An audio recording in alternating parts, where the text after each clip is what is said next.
Welcome to ശ്രീമാസ്. ഞാൻ ഇന്നിവിടെ വിവിധ മത്സര പരീക്ഷകൾക്ക് തയ്യാറെടുക്കുന്ന കുട്ടികൾക്ക് വേണ്ടി ബഹുഭുജം അഥവാ പോളിഗൺസ് എന്ന ഇതിൻ്റെ ബേസിക്കായിട്ടുള്ള കൺസെപ്റ്റുകളൊക്കെ ഒന്ന് പഠിപ്പിച്ചു തരാൻ ഉദ്ദേശിക്കുന്നുണ്ട്. ബഹുഭുജങ്ങൾ എന്ന് പറഞ്ഞാൽ പല വശങ്ങളുള്ള ചിത്രങ്ങൾ. എങ്ങനെയുള്ള ചിത്രങ്ങൾ? ക്ലോസ്ഡ് ഫിഗർ ആയിരിക്കും. പോളിഗൺ എന്ന് പറഞ്ഞാൽ ക്ലോസ്ഡ് ഫിഗർ ആയിരിക്കും. ഇത് പോളിഗൺ അല്ല, ബഹുഭുജം അല്ല. അതായത് ഇത് തുറന്നിരിക്കുന്ന, അതായത് ക്ലോസ്ഡ് ആയിരിക്കും, എങ്ങും തുറന്നിരിക്കത്തില്ല. It is a closed figure. ഇതൊരു ക്ലോസ്ഡ് ഫിഗർ ആയിരിക്കും. 3 വശമുള്ളതിനെ ത്രികോണം എന്ന് പറയുന്നു.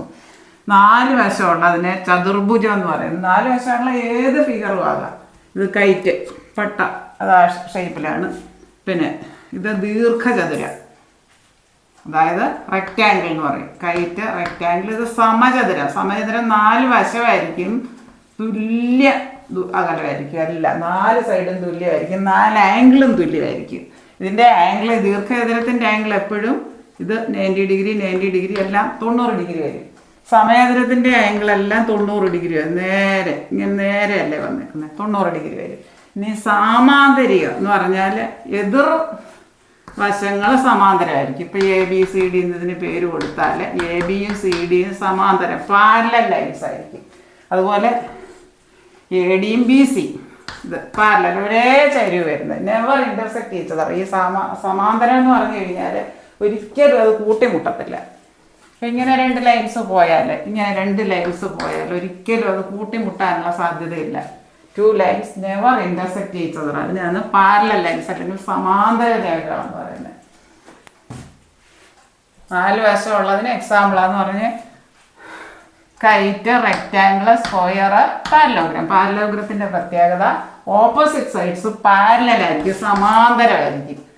പിന്നെ ഇങ്ങനെ, അത് പാരലൽ ലൈൻസ് നമുക്ക് എക്സാമ്പിൾ ഇങ്ങനെ, ഈ ചരിവ വന്നേക്കുന്നെങ്കിൽ ഇങ്ങനെ, ഈ ചരിവ വന്നേക്കുന്നെങ്കിൽ ഇങ്ങനെ, പാരലൽ. അതായത് ആ പാരലൽ ലൈൻസ് ഒരിക്കലും കൂട്ടിമുട്ടത്തില്ല.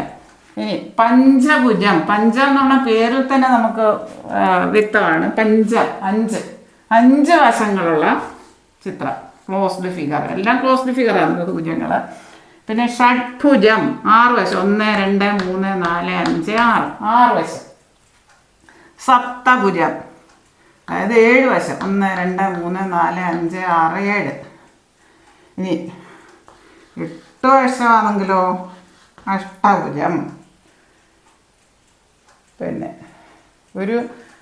ഈ ബഹുഭുജങ്ങൾ 3 വശമുള്ള ത്രികോണം പലതരത്തിൽ വരും. 3 സൈഡും തുല്യമായിട്ടുള്ളത് വരും. അതിനെ സമഭുജ ത്രികോണം എന്ന് പറയും. സമഭുജ ത്രികോണം. പിന്നെ റൈറ്റ് ആംഗിൾഡ് ട്രയാങ്കിൾ വരും. അതായത് ഒരു കോണ്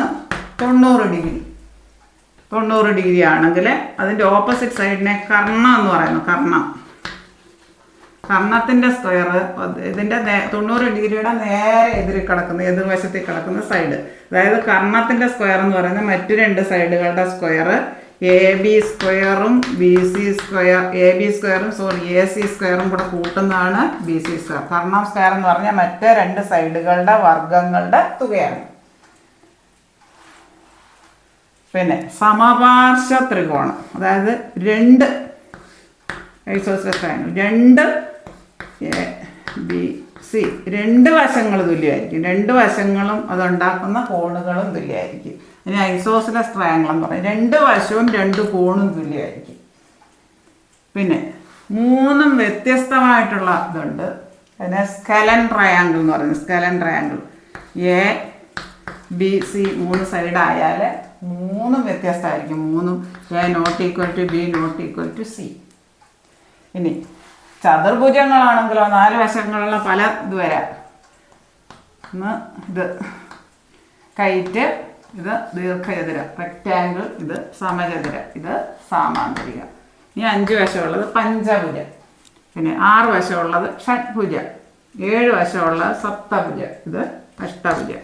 ഇങ്ങനെയുള്ള ക്ലോസ്ഡ് ഫിഗറിനെയാണ് നമ്മൾ ബഹുഭുജങ്ങൾ എന്ന് പറയുന്നത്. അത് തുറന്നിരിക്കത്തില്ല. പിന്നെ അതുപോലെ വശത്തിൻ്റെ എണ്ണം തന്നാൽ വശത്തിൻ്റെ ബഹുഭുജത്തിൻ്റെ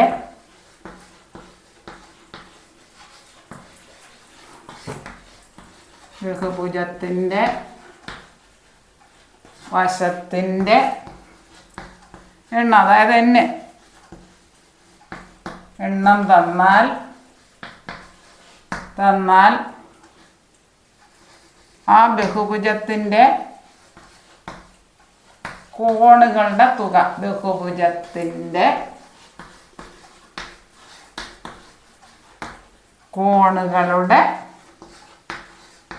തുക കാണാനൊരു ഫോർമുല ഉണ്ട്, അത് ഓർത്തിരിക്കണം. അപ്പോൾ n-2 × 180 എന്നാണ് എൻ്റെ ഫോർമുല. അതായത് ഇപ്പോൾ 3 വശമുള്ളതാണ് 3 - 2 × 180, അതായത് 1 × 180. അതായത് ത്രികോണത്തിൻ്റെ എപ്പോഴും അതല്ല, പഞ്ചഭുജം അല്ലെ 12 വശമുള്ള ഒരെണ്ണത്തിൻ്റെ ആണെന്ന് പറയാം 12 - 2 × 180. ഈ ഫോർമുല ഓർത്തിരിക്കണം, n-2 × 180.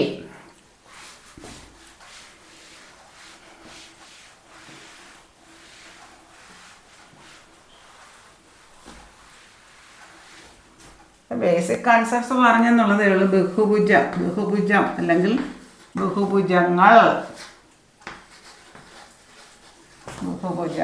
അല്ലെങ്കിൽ പോളിഗൺസ്.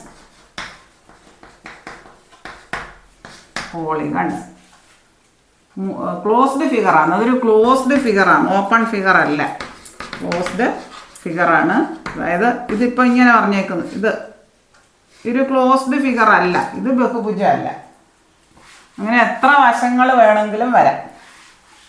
ക്വാഡ്രിലാറ്ററൽ, ട്രയാങ്കിൾ, അതിൻ്റെ ഇംഗ്ലീഷ് ടേംസ് ട്രയാങ്കിൾ, 3 സൈഡുള്ളത് ട്രയാങ്കിൾ, 4 സൈഡുള്ളത് ക്വാഡ്രിലാറ്ററൽ. 4 സൈഡുള്ള ഏത് ഫിഗറിനെയും പറയാം ക്വാഡ്രിലാറ്ററൽ. 5 സൈഡുള്ളത്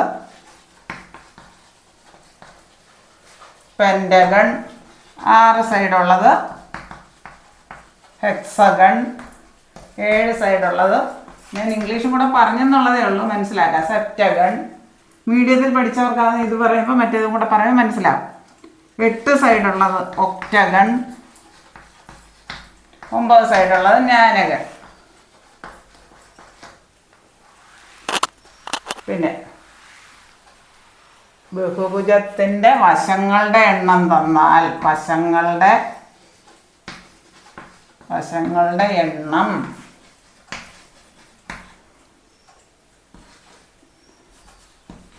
n ആയാൽ കോണുകളുടെ ഏത് ബഹുഭുജമാണെങ്കിൽ കോണുകളുടെ തുക, ആ ബഹുഭുജത്തിൻ്റെ കോണുകളുടെ തുക എന്ന് പറയുന്നത് n-2 × 180.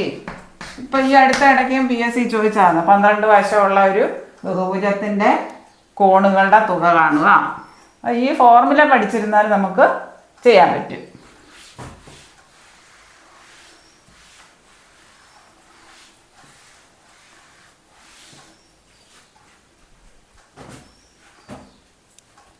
ഈ ക്ലാസ് നിങ്ങൾക്ക് വളരെയേറെ ഫലപ്രദമായി എന്ന് വിശ്വസിക്കുന്നു. ഇത് നല്ലതുപോലെ മനസ്സിലാക്കിയിരുന്നാൽ ഇതുമായിട്ട് ബന്ധപ്പെട്ട ചോദ്യങ്ങൾ വരുമ്പോൾ നമുക്ക് ഈസി ആയിട്ട് ചെയ്യാൻ കഴിയും. ക്ലാസ് പലതവണ എടുത്ത് നോക്കി പഠിക്കുക. എന്താണ് അതിൻ്റെ ബേസിക് കൺസെപ്റ്റ്സ്, ബഹുഭുജങ്ങൾ എന്താണ്, അതിൻ്റെ ഫോർമുലകൾ, അതൊക്കെ മനസ്സിലാക്കുക. ചതുർഭുജം എന്താണ്, പഞ്ചഭുജം എന്താണ്, അതിപ്പോൾ വിശദമായിട്ട് ഞാൻ പറഞ്ഞു കഴിഞ്ഞു. അത് ക്ലോസ്ഡ് ഫിഗറാണ്, ഓപ്പൺ ആയിട്ടുള്ള ഫിഗറല്ല, ക്ലോസ്ഡ് ഫിഗറാണ്. ത്രികോണം, പിന്നെ ചതുർഭുജം 4 വശമുള്ളത്, പഞ്ചഭുജം 5 വശമുള്ളത്, 6 വശമുള്ളത് ഷഡ്ഭുജം, മറ്റേ 7 സപ്തഭുജം, മറ്റേ അഷ്ടഭുജം. അങ്ങനെ പിന്നെ ഇത് നിങ്ങൾ നല്ലതുപോലെ മനസ്സിലാക്കി പഠിക്കുക. കണക്കുകളെല്ലാം ഫോർമുലകളെല്ലാം പഠിക്കുക, അത് ചെയ്ത് പഠിക്കുക. നമ്മൾ പ്രാക്ടീസ് പ്രീവിയസ് ക്വസ്റ്റ്യൻസ് എല്ലാം, കിട്ടുന്ന ക്വസ്റ്റ്യൻസ് എല്ലാം ചെയ്ത് പഠിക്കുക. ഗൂഗിളിലൊക്കെ സെർച്ച് ചെയ്ത് കഴിഞ്ഞാൽ പഴയ ക്വസ്റ്റ്യനുകളെല്ലാം കിട്ടും, പഴയ വർഷങ്ങൾ മുതലുള്ള ക്വസ്റ്റ്യനുകളെല്ലാം കിട്ടും. അപ്പം അത് എത്ര പ്രാക്ടീസ് ഉണ്ടോ അതിനനുസരിച്ച് നമുക്ക് ടോപ്പിലെത്താൻ പറ്റും. നിങ്ങൾക്ക് ഈ വീഡിയോ ഇഷ്ടമായെങ്കിൽ ലൈക്ക് ചെയ്യുക, ഷെയർ ചെയ്യുക, സബ്സ്ക്രൈബ് ചെയ്യുക. സബ്സ്ക്രൈബ് ചെയ്യാൻ മറക്കല്ലേ. താഴെയുള്ള ബെൽ ബട്ടൺ എനേബിൾ ചെയ്താൽ ഞാനിടുന്ന വീഡിയോസിൻ്റെ എല്ലാ നോട്ടിഫിക്കേഷൻസും നിങ്ങൾക്ക് ലഭിക്കുന്നതാണ്. താങ്ക്